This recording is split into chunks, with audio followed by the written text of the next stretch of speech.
Зохиолч Сойрхын Пүрэвсүрэн Арга хөвчийн хамбар өгүүлэг Дамба үгний наран жаргал Журван доржийн эрдэн тайл Ганган сув даагур нэг ангийн завсар зайгаар нь салхи үл нэвтрэх хар багын найзууд байлаа. Хүүхдэл болсон хойно маргаж мэтгэх, гомдож туних, сайдах муудах нь олонч ялалтын туг совдын нулимс мэлтгэнсэн алгнуудны харцанд өлгөөтэй байдаг болохоор наран жаргал эрдэн тайл хоёр эрхэв руугаа гоцойлгон урт улаан хил унжуулан өвдөг сөхөрч үгс үггүй бууж өгнө. Хэрэлдэхдээ хэрэлдэж хэн нэгнийг шоолж инээн хошуу холбон шивнэлдэж явсаар ахлах ангид дэвшин суралцав. Наран жаргал эрдэн тайл хоёрын дуу бүдүүрч дээд урал дээгүр зөөлөн хар ус урган харц ширвэн үг хэл хурц идэрэм гэрийн шинж төрх тодорч ирвэм. Гэтэл салаа хар гизгэн савчин гүйдэг ганган сувдын харц зөөлөрч мөр ташаа өгзөг тэргүүтэн мирайсон хөвгүүдийн харц хальтчуулсан хоёр хөөрхөн мөөмн бомбааж бүсгүй хүний намб сууж угааг гурван найз анзаарахгүй мэт харагдавч хар аянда бие биенээсээ дөлж хаа нэг харц тулгархад нүүр улс хих болсон байв. Манай нутгийн хамгийн сайхан бүсгүй бол Пэрэнлээ ахын гэргий хэмээн амралдан ярддаг хоёр бандын үг цөөрч хөөрхөн сувдаага хүлээж зогсохдоо мөргөлдөгч байгаа гунан бухын ааш авир гарган хөндлөдөж хэн төрүүлж эр хүний буур цаан сувдын сэтгэлийг хөндөхөн үзэх нууцхан архалд автах болов. Хоорондоо өрсөлдөх үггүй тулаанд хүч үзэн буйгаа сувдад мэддэхгүй хичээн элтэд нудраг зөрүүлсэн удаагүй. Харин өөр хэн нэгэн сувдыг шохорхон гойгур урдуур нь гүйвэл харцаараа учраа олон ухс хийж хайн өдөж угаад элбиж нийлэн гөвшчхөөс сихгүй. Инхүү баяр хөөр уйдхар гуниг хор шар буцалсан хүүхэд насны жаргалтай онжилүүд жигүүр дэлгэн нисч 18 насны гэрэл дэрээдийн хөг аялгуу зүрхэн дундуур нь уянга нэмэн их амьдралын замд хүргэвэ.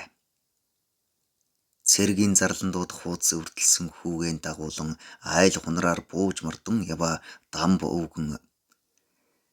За миний хүү олон аавын хүүхдүүдтэй эв найртай яваарай.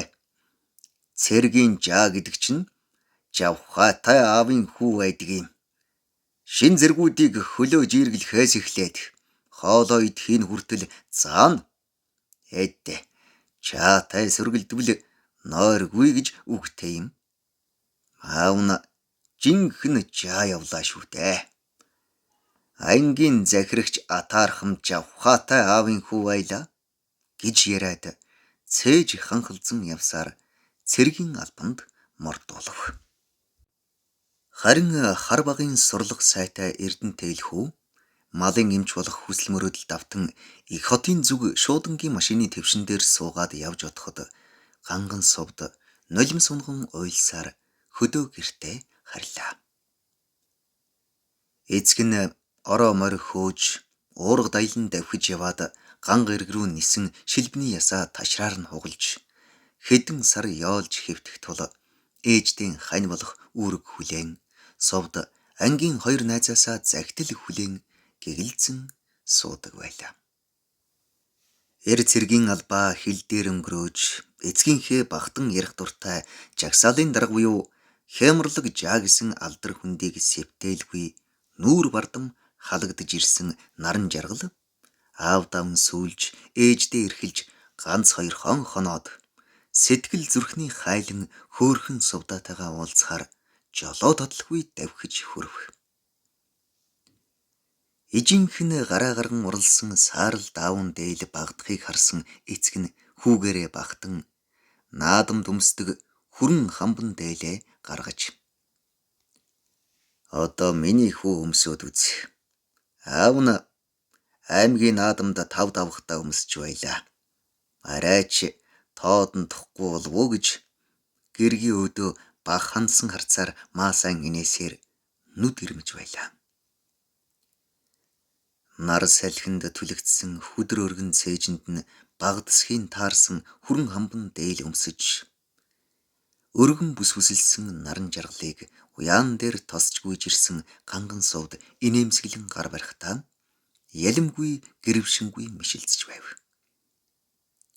Суг таягтай үгэнд гар дэлгэн золгоход багтангүй хараад энэ улаан сухайг хараач гэм хөвчийн хүрэн хамбар буугаад ирж хэмээн андуурагдан болжээ. Энэ зуны наадам үзүүштэй болох нь дээ. Эцэг биеэрээ шүү гэд хөөргөд айлангаа гарган хөл болон өгтөв. Гэтэл хөөрхөн сувдын харцанд би эзэнтэй болсон шүү гэсэн нууцхан оч ас жунтран байх шиг санагдаж зүрхэн чандаас нэгэн их гуниг сул асгараад байв. Үнэхээр наран жаргалын хөгцөн алдсангүй. Гүүн зэлэн дээр унах тадах далмаар цоо ширтэн харж би чамайг их л мөрөөдөж явлаа. Гэтэл чамаас захиа занаа ирэхээ болчихсон гэхэд чив чимээгүй гүү сааж суухтаа их л уртаар санаа алдсан сувд. Уучлаарай нараа минь. Эрдэнэтэй бид хоёр үерхэж байгаа. Хойтон хавар сургуулаа төгсөж ирээд надтай хуримлна гэсэн. Хүлээж угаарай гэж захиж хэлээд явсан да. Аав ээж нь ч манайхаар ирж очин аавтаа минь бодол санаагаа сүлжсэн гэд дахиад л санаа алдав. Энэ өдрөөс хойш 5 жил харвсан сум шиг өнгөрсөн байлаа. Ганган сувд эрдэнэтэйлийг хүлээж наран жаргал сувдаага эргүүлдэж найр өмүүлж наадам хэсч хэдэн жил өнжив. Чиний тэрмүү тэйлч нь ирэхээсээ өнгөрсөн дөө. Хоёулаа амьдралаа бодъё. Аав ээж хоёр ч үглээ суулгахаа байлаа гэж наран жаргал хэлээд царайчлангүй харахад сувд алсын уулсын толгой ширтэн шөөхөртөл санаа алдаад би эрдэнэтэйлийг хүлээнэ гэсэн ганц л үг хэлнэ. Уурлаж бухимдсан наран жаргал хор шаранд буцлан би тэгвэл нөгөө ангийн чимгээг авцсан. Чамайг чавганц болчихоод ганцаараа долиж суух үед чинь ач зээгээ чамаар харуулж хань бараатаа амьдруулна гэж хэлээд нулимстаа нь хутгаж орхиод давхиж чадна. Бууж мартсан хүнээс наадмын сураг сонсохоор дамбын нараа үзүүрт үлдээд аархаж байгаа тэнгэр харж наадмын дөрүүгээ гадны бөхөд алдав гэсэн үг ёсон юм шиг дуулдана. Энэ үгийг сонссон аав нь хайрын хүүхэд өнгөрч аархаж яваад л өвдөг шороодоо байлгүй. Дамб заанч гэсэн аархуу зангаас ал болж хэдэн түрүү алдсан юмдаг. Удам бүү алдах гэж хэлээд наг инээж суудаг байлаа. Гүй тэр гоён хүүгийн найр сайхан боллоо. Харин дамбын нараа уртын дуугаар эхлүүлж тэрнийг нэгийн нэгээр гуйдаж найр тараалаа гэсэн сураг намарчин сонсогдсоор анхны цас орох үеэр ганцсан дээлтэй гунцсан харцтай давхиж ирнэ. Чи нөгөө чимгээгээ эрхлүүлж угаад ирвүү? Яаж нэг юм гарч ирвдэ гэд тоглоом тохуу хийн инээхэд би чимгээг авч суухгүй. Эрдэнэтэйлийг чамтай хамт хүлээн гэж хэлчихэд намрын өтгөн шаргал айраг хэдэн хулыг зайлгилж хаад мордоно. Энэ нэрэн чимгээтэй суучгаасай та.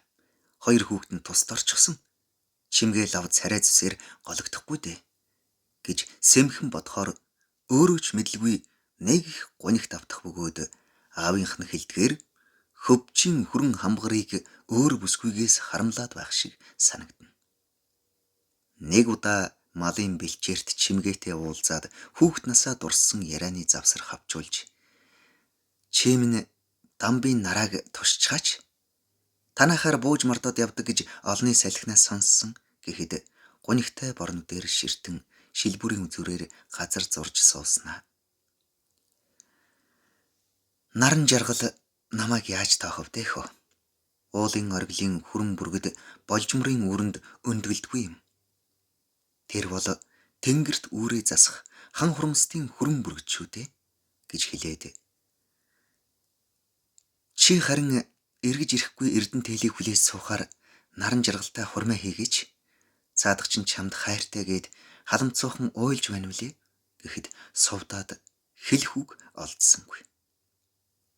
Хэдэн жил хөлийнхөө өвчнөд шаналсан аав нь хөгшнөө дагуулan сумын төв явсан хойгуур нь аавда наадмын дээл эсгээд бодол давтан гунигэлж суусан сувдын чихэнд